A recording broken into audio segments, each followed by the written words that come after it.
แม่เหมียวกลับมาแล้วน้องบุญสมกลับมาแล้วเดี๋ยวปลุกเขาเข้าบ้านลูกเด้อพาเข้าบ้านกินอาหารในบ้านลูกนะกินอาหารในบ้านเนาะเพื่อนมารับลูกแล้วเพื่อนมารับแล้ว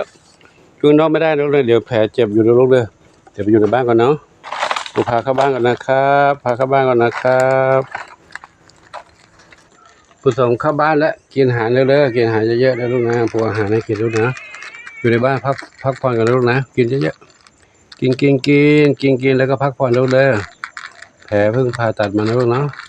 ผ่าตัดทำหมันมาเนาะครับกลับมาถึงวัดละครับก็วันนี้ภารกิจยุ่งหลายอย่าง เมื่อกี้ก็ตอนที่ไปรับน้องเหมียวก็แวะเอาอาหารไปให้ตอนที่เข้าไปรับน้องเหมียวน้องบุญสมนี่ก็แวะเอาอาหารไปให้เหมียววัดดงเย็นด้วยซึ่งส่งมาจากคุณโยมกฤษพรนะก็ดูในคลิปแล้วนะคลิปก่อนหน้านี้นะครับน้องน้ำเพชรเป็นไงไม่รู้น้ำเพชรอยู่นี่ก็รู้แล้วนะน้ำเพชรอยู่ในนี้ก่อนเนอะน้องน้ำเพชรอยู่นี่เนาะบุญชายน้องบุญชายก็อยู่ในบ้านดูนะเดี๋ยวค่อยเอาเปิดออกไปเล่นข้างนอกเนาะก่อนตอนเช้าก่อนเนาะนี่จะค่ำแล้วนะอยู่ในบ้านนี่ลูกเนอะน้องปุยฝ้ายอยู่ในนี้นะปุยฝ้ายก็อยู่ในนี้ ปุยฝ้ายทำรับวัคซีนมาเมื่อเช้าแล้วเนาะเดี๋ยวพักผ่อนถึงเวลาเดี๋ยวเข้าไปทำหมันลูกเนอะหมอบอกว่าพักผ่อนให้วัคซีนออกฤทธิ์ก่อน2 สัปดาห์2 สัปดาห์ก็ครึ่งเดือนก็นู่นน่ะปีใหม่แล้วเนาะไปทำหมันนะน้องบุญโสน้องอะไรเพชรดำน้อยทรัพย์ทวีส้มไม่ใช่ส้มนี่อะไรทองอ่อนแพนด้าเทาขาวเทาแพนด้าเทาขาวใหญ่มีใครอีกนวรัตน์กวนเขาตลอดเลยเนี่ยนวรัตน์เดี๋ยวเราไปทำวัคซีนด้วยเด้อวัคซีนหมอออกสัปดาห์หน้าไม่ใช่วันอาทิตย์แล้ววัคซีนจะมาวันอาทิตย์วันนี้วันอะไรละมีวันอังคารอยู่น้องอะไรเนี่ยมันโดนนวรัตน์ไล่เลยลูกเหรอโชคทวีทรัพย์เราโดนนวรัตน์ไล่กวนเนาะโอ้ส้มอ่อนอยู่นี่เนาะครับมานี่ใครเอกส้มขาวใหญ่เดี๋ยวไปดูทางโน้นกันเนาะดูน้องๆที่รับวัคซีนมาแข็งแรงกันดีเนาะลูกแรงกันดีเนาะอันนี้ส้มขาวเล็กส้มขาวใหญ่ใครอยู่ตรงไหนอีก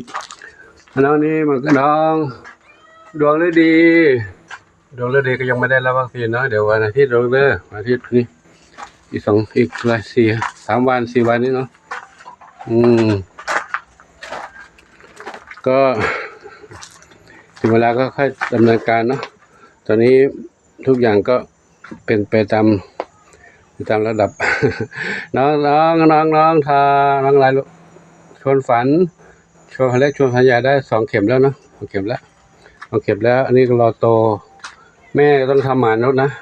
แม่ทำหมันก็สัปดาห์หน้าให้ไหมลูกไม่ใช่สิ2 อาทิตย์2 สัปดาห์เหมือนกันลูก2 สัปดาห์เหมือนกันก็ค่อยทำหมันนะลูกนะน้องเล็กๆเข้ามุ้งแล้วน้องอะไร1 เดือนกับน้องมีสุขอยู่ในมุ้งแล้วนะอยู่ไม่กัดเนาะพรุ่งนี้ค่อยออกมาลูกนะเท้าเล็กก็อยู่ตรงนี้นะลูกนะเท้าเล็กน้องเด็กๆอยู่ตรงนี้กันเนาะ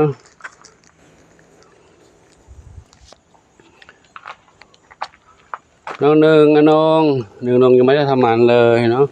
ก็เป็นสัปดาห์หน้าเหมือนกันครับมาดูน้องเทาขาวใหญ่กระเทาไม่ใช่น้องขาวเทากับน้องดำมิด ดำสนิทน้องขาวเทาดำสนิทได้2 เข็มแล้วเนาะเดี๋ยวรอทำหมันนะลูกเด้อ2 สัปดาห์ลองทำหมันนะ2 สัปดาห์แล้วทำหมันเนาะครับตอนนี้ก็ทำวัคซีน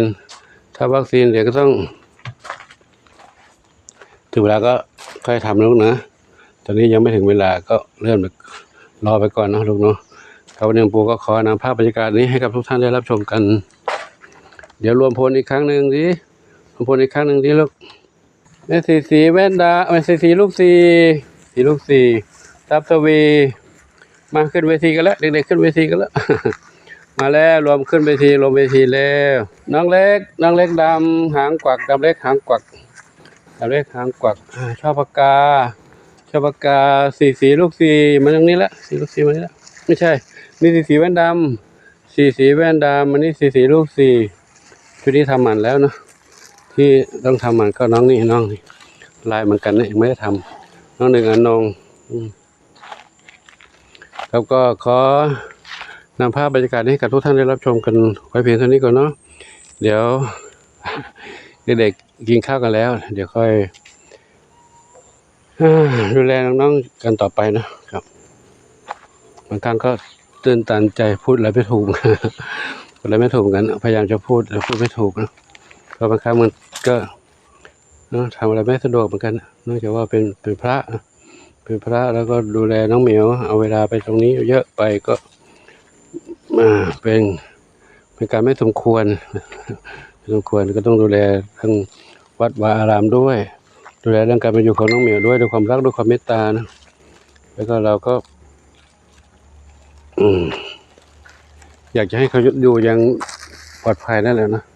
อยู่ปลอดภัยแล้วมันก็ติดขัดเรื่องค่าใช้จ่ายค่าดูแลเรื่องเสนาสนะวัดวารามของทนุบำรุงซ่อมแซมปฏิสังขรณ์เสนาสนะพุทธสถานพระปงชัยส่วนหนึ่งก็ต้องดูแลน้องเหมียวส่วนหนึ่งก็ต้องดูแลสุขภาพตัวเองอะไรหลายๆอย่างนะมันก็บางครั้งมันก็ลำบากพอสมควรก็ขออนุโมทนากับทุกท่านเนาะที่มีความรักความเมตตาให้ความรักให้ความห่วงใยร่วมด้วยช่วยกันดูแลชีวิตความเป็นอยู่ของน้องๆเหมียวในวัดปงชัยส่งอาหารของกินของใช้ให้กับน้องๆเหมียวได้อยู่ได้กินกันเนาะก็อันนี้ก็ขึ้นอยู่กับความเมตตาของทุกๆคนทุกท่านเนาะครับก็สมทบได้ตามกำลังศรัทธาดูแลเรื่องการเป็นอยู่ของน้องเหมียวหลวงปู่ก็ต้องขออนุโมทนากับทุกท่านเนาะที่มีความรักความเมตตาต่อน้องเหมียวจะส่งอาหารของกินของใช้ยุกยาเวชภัณฑ์ต่างๆพร้อมทั้งการดูแลเรื่องการทำงานและวัคซีนก็ขออนุโมทนาสาธุขอบุญกุศลทั้งหลาย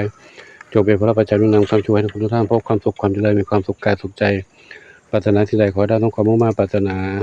ทั่วกันทุกคนทุกท่านเทินสาธุอายุวันโนสุขังพลังเจ้า